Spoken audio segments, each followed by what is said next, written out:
आइए आज के इस क्लास में हम लोग देखते हैं अभी जीके जीएस से रिलेटेड अगला यह सेट जो कि सक्षमता 1 और 2 पर आधारित तीसरे के लिए यह सबसे महत्वपूर्ण होगा। हमारे स्क्रीन पर जो भी प्रश्न आएंगे हम लोग एक एक को उसके उत्तर की व्याख्या के साथ देखेंगे। क्वेश्चन है कि भारत को श्रीलंका से पृथक करती है। भारत को श्रीलंका से कौन अलग करती है? अगर हम लोग भारत का मैप देखें तो भारत के मैप में थोड़ा सा इसमें फ्री हैंड बनाने में ये दिक्कत है। यहाँ पर जो हमारा राज्य है तमिलनाडु, वहाँ उसके किनारे जो है हिंद महासागर लगता है और वहाँ पर करीब में नीचे जो है हमारा ये जलीय पड़ोसी देश श्रीलंका स्थित है, जो भारत और श्रीलंका को स्थल सीमा तो कहीं पर टच नहीं होता है, लेकिन जो जलीय सीमा के द्वारा अलग किया जाता है उसका नाम है पाक जल संधि। याद रखिएगा, पाक जल संधि के द्वारा जो है भारत और श्रीलंका पृथक होता है। और यह पाक जल संधि जो स्थित है यहाँ पर कौन महासागर है? तो भारत के नाम पर ही, हिंदुस्तान के नाम पर ही स्थित हिंद महासागर है। और हिंद महासागर के पाक जल संधि के द्वारा जो है भारत और श्रीलंका अलग अलग होते हैं। अगले क्वेश्चन की ओर बढ़ते हैं। दूसरा क्वेश्चन हमारे स्क्रीन पर कि भारत तथा चीन के बीच जो सीमा रेखा है, अंतर्राष्ट्रीय सीमा रेखा, उसको किस नाम से जाना जाता है? भारत और चीन के बीच जो अंतर्राष्ट्रीय सीमा रेखा है उसको किस नाम से जाना जाएगा? तो ये जो हमारे भारत का मैप है जिसमें भारत की जो सीमा है वो 7 स्थलीय पड़ोसी देश से लगता है। पश्चिम से अगर हम लोग शुरू करें तो पाकिस्तान, अफगानिस्तान, चीन, नेपाल, भूटान, म्यांमार, बांग्लादेश, इन सभी देशों से सीमा लगता है। जिसमें जो रेड क्लिफ रेखा है, ऑप्शन में जो हमारे रेड क्लिफ रेखा है, तो याद रखिएगा सर जॉन रेड क्लिफ के नेतृत्व में यह रेखा भारत और पाकिस्तान के बीच खींची गई थी। तो यह भारत और पाकिस्तान की अंतर्राष्ट्रीय सीमा रेखा है। लेकिन मैक मोहन के द्वारा जो है भारत और चीन के बीच अंतर्राष्ट्रीय सीमा रेखा खींची गई है। अर्थात option number B correct answer होगा कि भारत तथा चीन के बीच की जो सीमा रेखा है वह मैक मोहन रेखा के नाम से जानी जाती है। और डुरंड रेखा जो है वह वर्तमान में पाकिस्तान और अफगानिस्तान के बीच की सीमा रेखा है।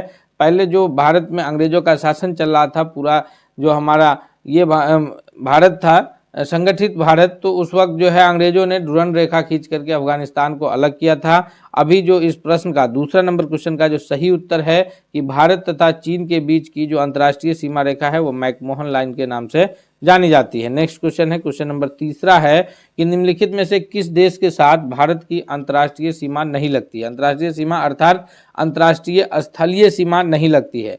तो पाकिस्तान और बांग्लादेश, इनडायरेक्टली यह भारत का ही अंश है, तो इन दोनों के साथ तो भारत का अंतर्राष्ट्रीय स्थल सीमा रेखा लगती है। भूटान के साथ भी लगता है। जो देश के साथ अंतर्राष्ट्रीय स्थलीय सीमा रेखा नहीं लगती है वह देश है श्रीलंका, जो कि भारत को ये पाक जल संधि के द्वारा भारत श्रीलंका अलग होता है, यानी ये हिंद महासागर में स्थित देश Sri Lanka. Option number D correct answer है। नेक्स्ट क्वेश्चन की ओर बढ़ते हैं। क्वेश्चन नंबर चौथा है कि भारत की सबसे लंबी अंतर्राष्ट्रीय सीमा किस देश के साथ लगती है? भारत की जो अंतर्राष्ट्रीय सीमा लगती है वो सबसे लंबा जो है वो किस देश के साथ लगती है? यहाँ पर अगर हम लोग भारत के मैप को ज़रा ध्यान से देखेंगे तो यहाँ गुजरात से शुरू होकर के गुजरात, राजस्थान, इन सारे राज्यों से सीमा लगते हुए पंजाब और जम्मू कश्मीर से पाकिस्तान की सीमा लगती है। फिर इधर बिहार, उत्तराखंड, उत्तर प्रदेश से नेपाल की सीमा लगती है।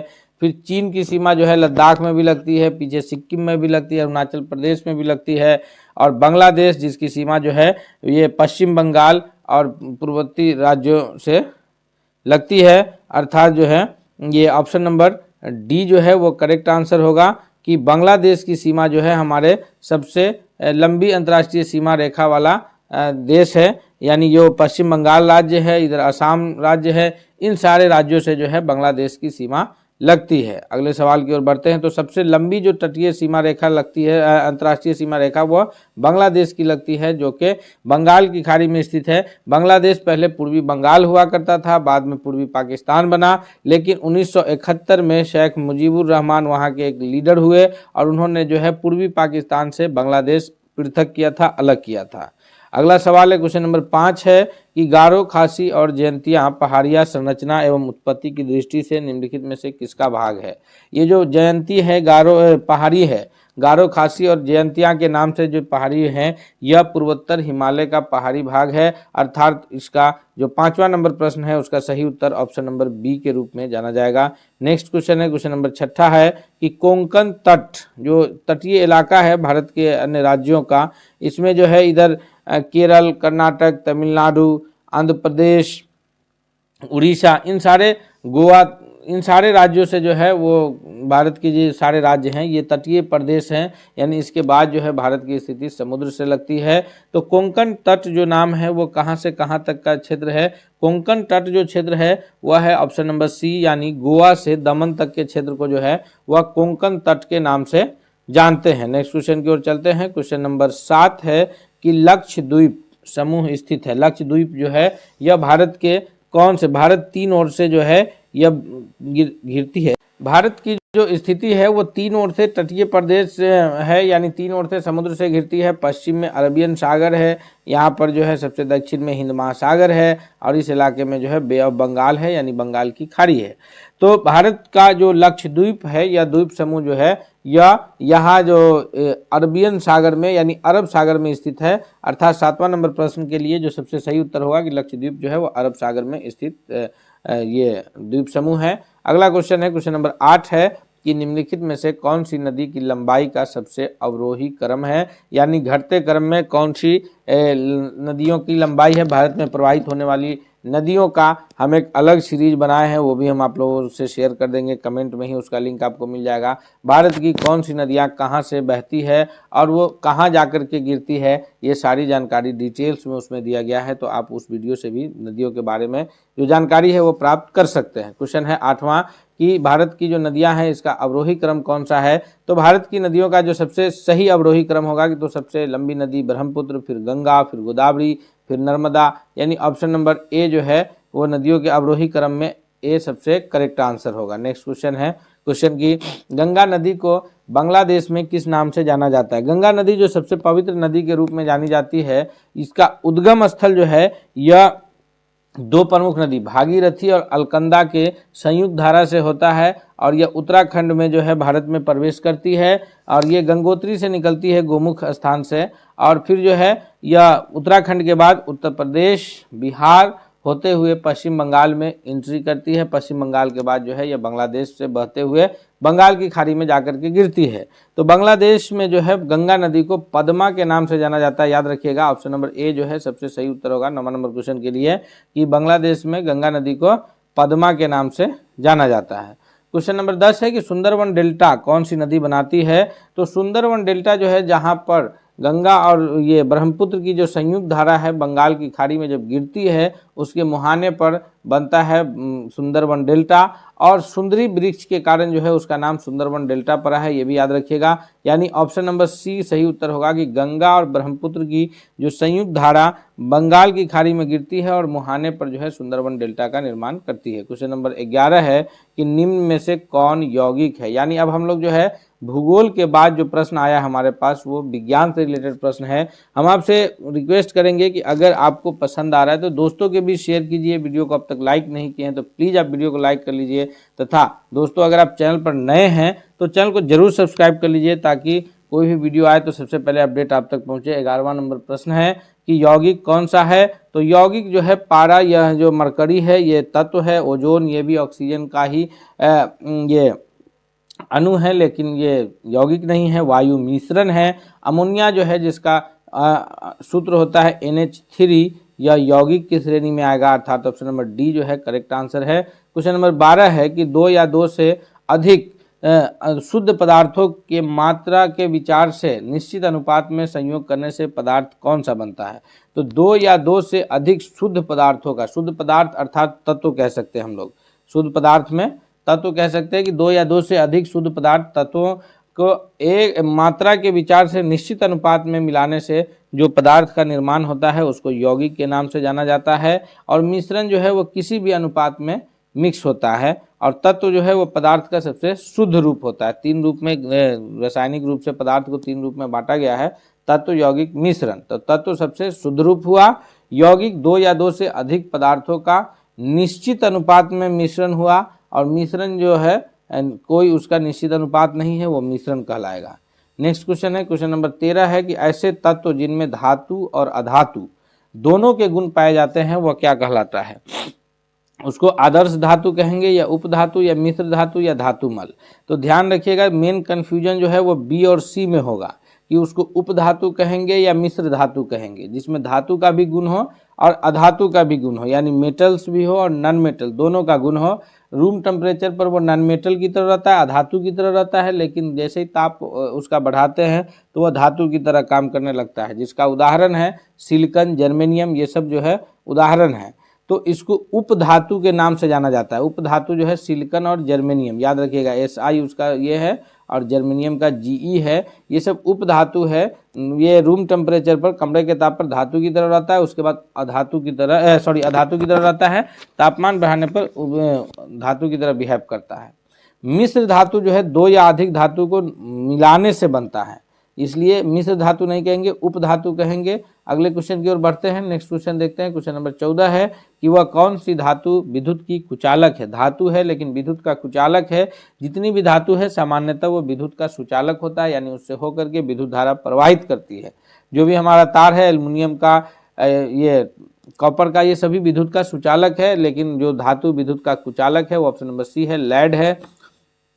क्वेश्चन नंबर 15 है कि कौन सा पदार्थ प्राकृतिक में तीनों अवस्थाओं में पाया जाता है। वह पदार्थ है, तीन जो प्रमुख भौतिक अवस्था है पदार्थ का, जिसको ठोस, द्रव और गैस के नाम से जानते हैं। तो पदार्थ की तीनों अवस्थाओं में पाए जाने वाला जो ये पदार्थ हमारे ऑप्शन में है वो पानी है, जिसका जो पानी जो है वो शुद्ध रूप में द्रव अवस्था में है। उसको जब हम लोग फ्रीज करते हैं, ठंडा करते हैं, तो वह बर्फ की अवस्था में आते हैं, जो कि पदार्थ का ठोस अवस्था है। और फिर उसी पानी को जब हम लोग 100 डिग्री सेंटीग्रेड पर गर्म करते हैं तो वाष्पित होना शुरू होता है, जो कि पदार्थ की तीसरी यानी गैसीय अवस्था है। और एक और इम्पोर्टेंट प्रश्न याद रखिएगा कि पानी का जो अधिकतम घनत्व है वो 4 डिग्री सेंटीग्रेड पर पानी का घनत्व सबसे अधिकतम रहता है। अगले क्वेश्चन की ओर चलते हैं। क्वेश्चन नंबर 16 है कि पदार्थ की चतुर्थ अवस्था यानी चौथी अवस्था का नाम क्या है। तो पदार्थ की जो भौतिक रूप से है वो 3 अवस्थाओं में बांटा गया था, जिसको एक को ठोस, दूसरे को द्रव तरल भी कह सकते हैं और तीसरे को गैस कहा गया। चौथी अवस्था जो है वो प्लाज्मा अवस्था के नाम से जानी जाती है, अर्थात 16वां नंबर प्रश्न का ऑप्शन नंबर सी जो है वो करेक्ट आंसर है। क्वेश्चन नंबर 17 है कि विरंजक चूर्ण क्या है। विरंजक चूर्ण को जो है आम भाषा में हम लोग ब्लीचिंग पाउडर के नाम से भी जानते हैं, जिसका इस्तेमाल जो है पानी को शुद्ध करने के लिए भी किया जाता है। तो ब्लीचिंग पाउडर का जो ये है वो तत्व है कि यौगिक है या मिश्रण है, तो इसका जो सबसे करेक्ट एग्जाम्पल है वो ऑप्शन नंबर बी है कि विरंजक पाउडर जो है वो ये ब्लीचिंग पाउडर, विरंजक चूर्ण, यह जो है यौगिक है।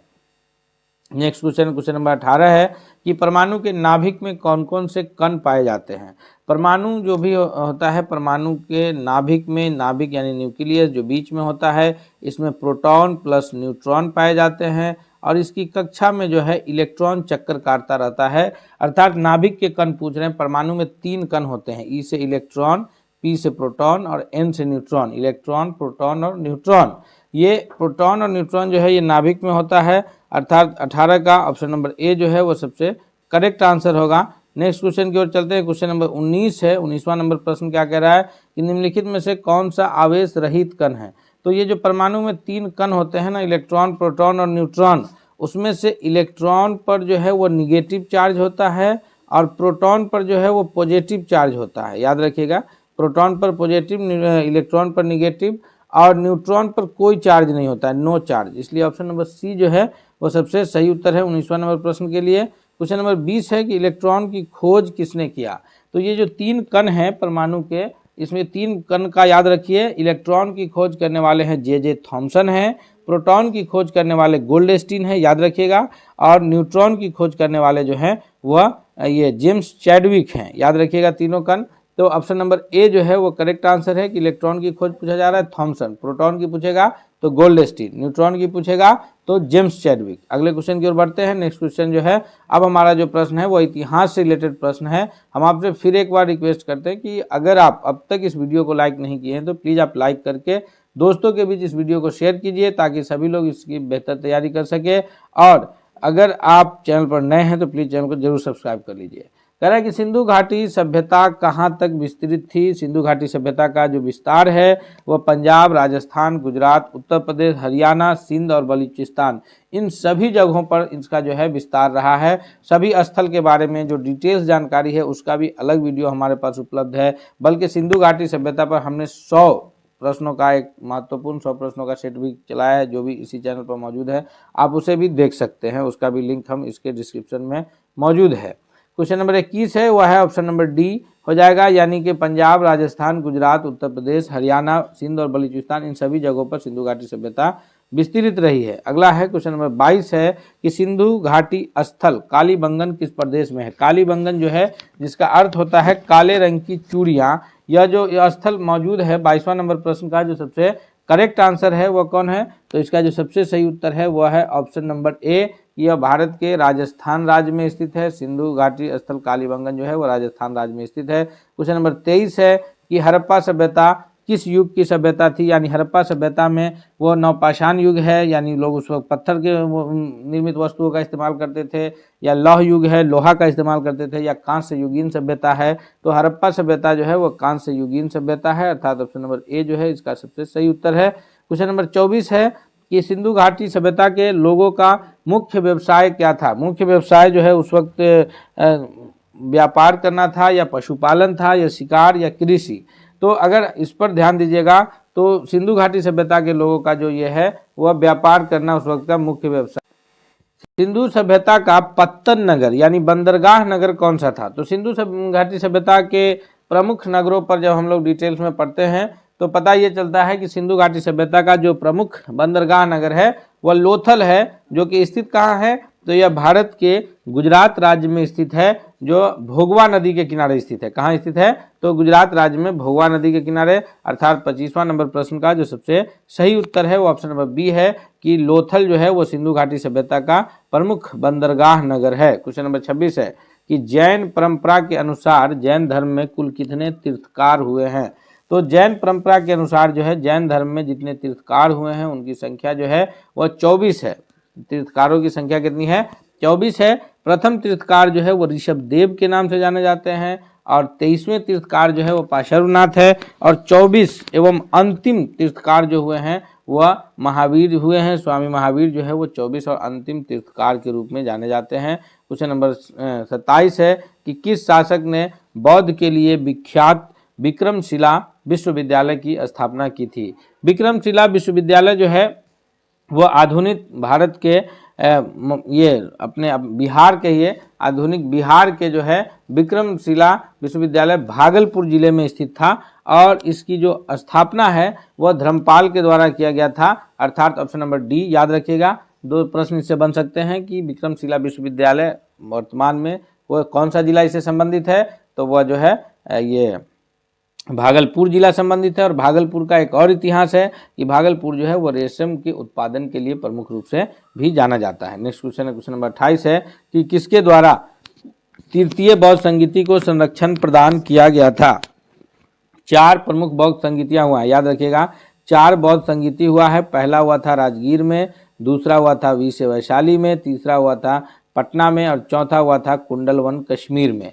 तो तीसरी जो बौद्ध संगीति हुई है जो कि पाटलिपुत्र पटना में हुआ है, उसकी जो संरक्षण देने का काम किया है उस वक्त जो ये सम्राट थे वो सम्राट अशोक महान थे, अर्थात ऑप्शन नंबर बी जो है वह अब इसका सबसे करेक्ट आंसर के रूप में जाना जाएगा। क्वेश्चन नंबर 29 है कि महावीर के माता का नाम क्या था। महावीर के माता का नाम जो है वह त्रिशाला था, जो कि लिच्छवी गणराज्य की राजकुमारी थी, अर्थात ऑप्शन नंबर सी जो है वह सबसे सही उत्तर होगा। महावीर के माता का नाम क्या था, त्रिशाला, ऑप्शन नंबर सी सबसे करेक्ट आंसर है। क्वेश्चन नंबर 30 है कि महावीर की मृत्यु कहाँ हुई थी। महावीर की जो मृत्यु है या जिसको महापरिनिर्वाण के नाम निर्वाण की प्राप्ति कहिए, तो महावीर की जो निर्वाण की प्राप्ति हुई है वह श्रवण बेलगोला में हुआ है, या लुम्बिनी में हुआ है, या फिर कुलगुमलय या पावापुरी। तो ऑप्शन नंबर डी जो है सबसे करेक्ट आंसर है कि महावीर की जो निर्वाण की प्राप्ति है वो पावापुरी में हुई है। अगले क्वेश्चन की ओर बढ़ते हैं। क्वेश्चन नंबर 31 है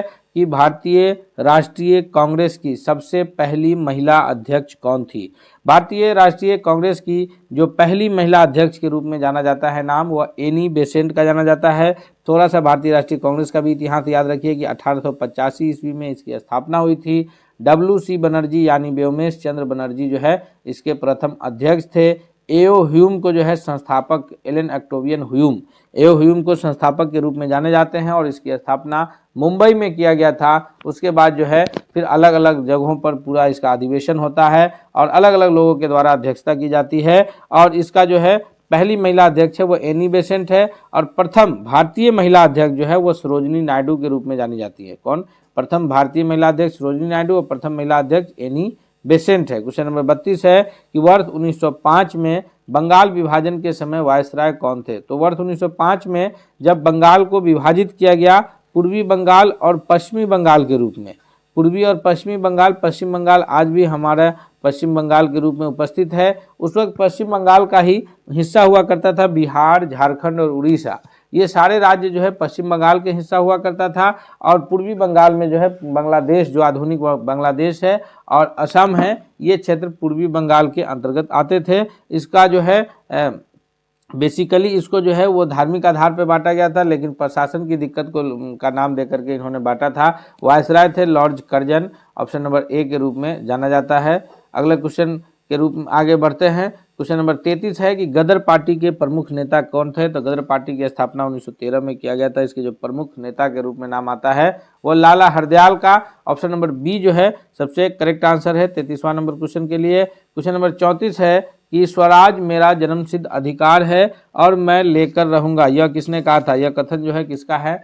स्वराज मेरा जन्मसिद्ध अधिकार है और यह मैं इसे लेकर के रहूंगा, यह जो कथन है यह बाल गंगाधर तिलक का कथन है, अर्थात ऑप्शन नंबर डी जो है इस प्रश्न के लिए सबसे करेक्ट आंसर के रूप में जाना जाएगा कि बाल गंगाधर तिलक का यह पार्लियामेंटरी रिफॉर्म्स जो है यह किस वर्ष प्रस्तुत किया गया था? तो पार्लियामेंटरी रिफॉर्म्स जो है यह 1909 ईस्वी में प्रस्तुत किया गया था। यानी 35वां नंबर प्रश्न के लिए सबसे सही उत्तर कौन है? तो ऑप्शन नंबर ए है। क्वेश्चन नंबर 36 है कि भारतीय परिषद अधिनियम, इसको जो है पार्लियामेंटरी रिफॉर्म्स को भारतीय परिषद अधिनियम के नाम से भी जाना जाता है। तो इसका जो सर्वग्राह्य नाम क्या है? तो इसका नाम है पार्लियामेंटरी सुधार, ऑप्शन नंबर सी जो है 36वां नंबर प्रश्न के लिए सबसे करेक्ट आंसर है। एक ही प्रश्न को कैसे जो है आपसे घुमा करके कंफ्यूज किया जा सकता है, इसको भी ध्यान रखिएगा। अगले क्वेश्चन की ओर बढ़ते हैं। क्वेश्चन नंबर 37 है कि भारत में गर्म दलीय आंदोलन का पिता किसे कहा जाता है? भारत में जब हम लोग आगे जो सीरीज करेंगे उसमें देखेंगे कि जो गर्म दलीय आंदोलन हुआ है, उस गर्म दलीय आंदोलन जो है कांग्रेस दो गुट में बट गई। 1907 में सूरत अधिवेशन में जो है कांग्रेस दो गुट में बढ़ जाती है, एक नरम दल अलग हो जाता है और एक गर्म दल अलग हो जाता है। तो ये जो लोग हैं मोतीलाल नेहरू, गोपाल कृष्ण गोखले, सरदार वल्लभ भाई पटेल, ये सभी नरम दलीय कांग्रेस के सदस्य के रूप में जाने जाएंगे। लेकिन जो गर्म दलीय कांग्रेस के गर्म दलीय आंदोलन के जो पिता कहलाएंगे वो बाल गंगाधर तिलक का नाम आएगा, option number D correct answer है। क्वेश्चन नंबर 38 है कि भारत में मुस्लिम लीग की स्थापना कब हुई थी? तो मुस्लिम लीग की स्थापना जो है यह बंगाल विभाजन के अगले वर्ष यानी 1905 के बाद 1906 में हुआ है और यह भी दिसंबर 1906 में हुआ है। यह कहाँ हुआ था? तो अभी जो वर्तमान बांग्लादेश की राजधानी ढाका है, वहाँ जो है ढाका में मुस्लिम लीग की स्थापना हुई थी। कांग्रेस की स्थापना 1885 मुंबई में और मुस्लिम लीग की स्थापना 1906 में ढाका में हुई थी। अगला क्वेश्चन है क्वेश्चन नंबर 39 कि 1916 में मद्रास में जो होम रूल मूवमेंट के प्रवर्तक कौन थे? तो होम रूल आंदोलन के जो प्रवर्तक के रूप में जाने जाते हैं उसका नाम आता है Annie Besant, option number C जो है वो सबसे सही उत्तर होगा कि 1916 में Madras home rule movement, home rule league आंदोलन के जो प्रवर्तक है वो एनी बेसेंट हैं। क्वेश्चन नंबर 40 है कि शेर पंजाब किसका उपनाम है? शेर पंजाब जो है यह सरदार भगत सिंह का उपनाम है या फिर लाला लाजपत राय का उपनाम है? कंफ्यूज नहीं होइए, सरदार भगत सिंह यानी भगत सिंह जो है इनका भी बहुत अहम योगदान रहा है। बहुत कम समय में इनको जो है फांसी की दे दी गई, लेकिन जो शेर पंजाब के नाम से जाने जाते हैं वो लाला लाजपत राय जाने जाते हैं। इस प्रकार option number B correct answer है। हमने 40 महत्वपूर्ण प्रश्नों को इसमें देखे हैं जो विज्ञान, भूगोल और इतिहास से रिलेटेड प्रश्न था। हम इस सभी प्रश्नों को एक एक करके डिस्क्रिप्शन के साथ देखेंगे ताकि आने वाले परीक्षा में हमसे कोई गड़बड़ी नहीं हो। हम आपसे चलते चलते ये रिक्वेस्ट करते हैं कि आप प्लीज़ एक बार चैनल को सब्सक्राइब कर लीजिए अगर अब तक चैनल को सब्सक्राइब नहीं किए हैं तो। और अगर यह वीडियो आपको पसंद आया है तो दोस्तों के बीच भी शेयर कीजिए। मिलते हैं अगले सेट के साथ, तब तक के लिए धन्यवाद।